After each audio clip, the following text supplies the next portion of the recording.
Enoch predicts the end of the world. He predicts the coming of the Messiah. He predicts all kinds of wars and battles. But one of the things he does is he elaborates this story of the giants. According to the book of Enoch, the giants, or watchers, were a group of renegade angels sent to earth to guard man more than 5,000 years ago. But instead of protecting the human race, they lusted after women and corrupted mankind.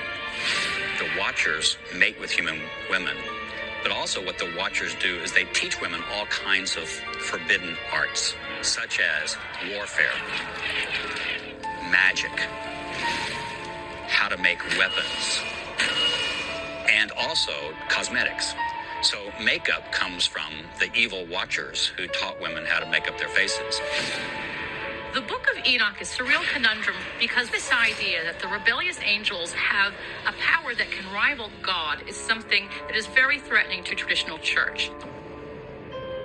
In the book of Enoch, the offspring of the watchers and mortal women are described as giant warriors called Nephilim. Nephilim means the fallen ones. And the theory goes that they're called the fallen ones because they were revolting against God. They decided that they wanted to have all the power for themselves. The Nephilim, these are these grotesque giants. They are neither angels nor people.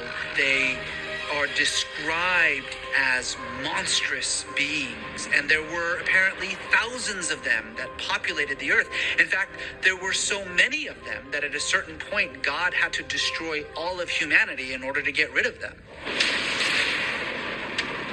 One of the things that people don't realize is that when God sends the flood during the days of Noah, that in one version of the story is that the reason God decides to destroy the earth is because these Nephilim were on the earth.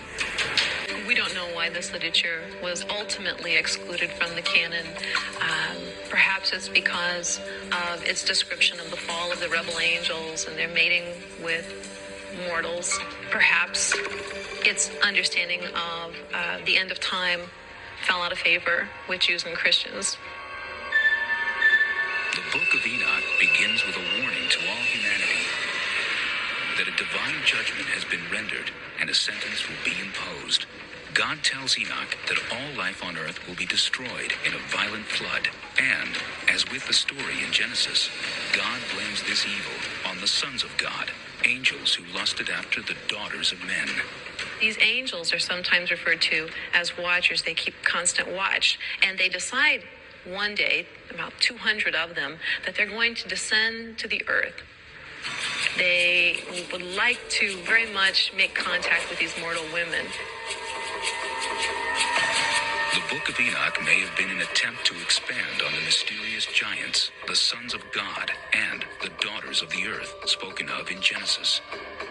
Anytime you read the book of Genesis, there are all kinds of unanswered questions.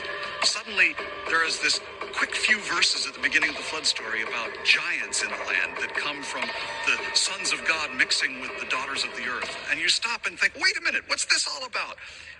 It's like it went by too fast. And you want to grab it and say, wait a minute, what was this? The Book of Enoch offers a disturbing vision of the fall of the angels who lust after earthly women. And they began to go into them and to defile themselves with them. And they taught them charms and enchantments. And they became pregnant, and they bare great giants whose height was 3,000 ells. And when men could no longer sustain them, the giants turned against them and devoured mankind.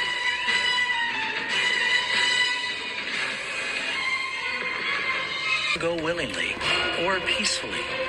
The next step was war.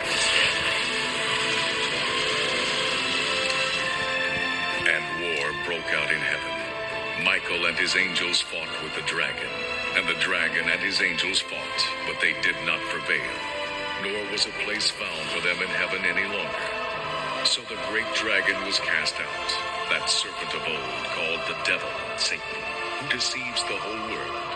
He was cast to the earth, and his angels were cast out with him.